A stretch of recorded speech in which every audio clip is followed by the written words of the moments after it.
In retrospect, it's clear that we have deviated from these nationalistic approaches to development that our country needs.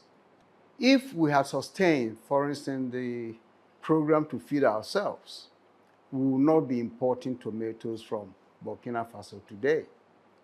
If we had really continued Operation Feed Yourself, the cost of food in Ghana would have been lower than we have today.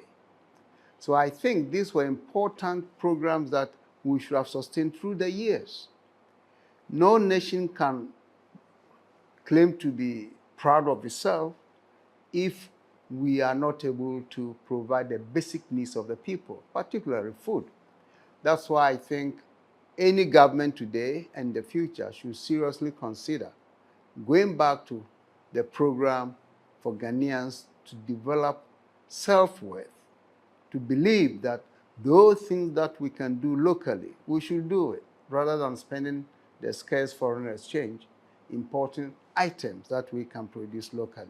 Over the years, the country has accumulated huge foreign debts, all because we've been relying greatly on imports rather than exports. We have been incapable of feeding ourselves, and therefore we're expending a large chunk of our resources importing basic food items that we can otherwise produce here. All this has added up to the indebtedness.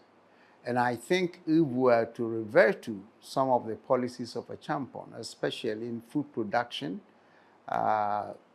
taking the commanding house of the economy in terms of developing Ghanaian enterprise, I think by now this country would have been far better off than we have today.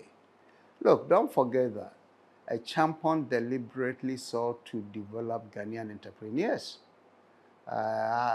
Many of them are cited in the book.